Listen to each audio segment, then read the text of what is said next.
മറ്റൊരു വാർത്തയിലേക്ക്. കനത്ത മഴയിൽ കൊച്ചി മെട്രോ റെയിൽ ട്രാക്കിലേക്ക് ഫ്ലക്സ് ബോർഡ് വീണ് ഗതാഗതം തടസ്സപ്പെട്ടു. 15 മിനിറ്റോളം തടസ്സപ്പെട്ട ഗതാഗതം ഫ്ലക്സ് ബോർഡ് ട്രാക്കിൽ നിന്ന് മാറ്റിയതിനെ തുടർന്ന് പുനഃസ്ഥാപിച്ചു. വഴിവക്കിൽ നിന്ന് അനധികൃത ഫ്ലക്സുകളും ഹോർഡിംഗ്സുകളും നീക്കം ചെയ്യണമെന്ന ഹൈക്കോടതി വിധി നടപ്പിലാക്കാതെ അധികൃതർ പുറംതിരിഞ്ഞു നിൽക്കുന്ന വാർത്ത കഴിഞ്ഞ ആഴ്ച റിപ്പോർട്ടർ TV റിപ്പോർട്ട് ചെയ്തിരുന്നു.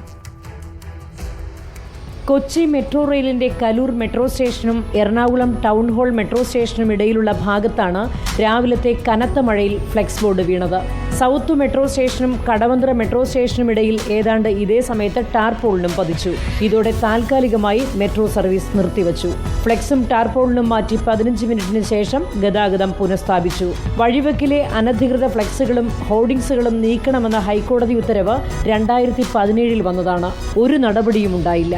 അനധികൃത ഹോർഡിംഗ്സുകൾ മാറ്റിയില്ലെങ്കിൽ 5000 രൂപ പിഴ ഒടുക്കണം എന്ന ഹൈക്കോടതി വിധിയിലും നടപടിയില്ല. അതിനിടയിലാണ് കൊച്ചി മെട്രോ റെയിൽ ട്രാക്കിലേക്ക് അപകടകരമായ രീതിയിൽ ഫ്ലെക്സ് ഇളകി വീണത്. റിപ്പോർട്ടർ, കൊച്ചി.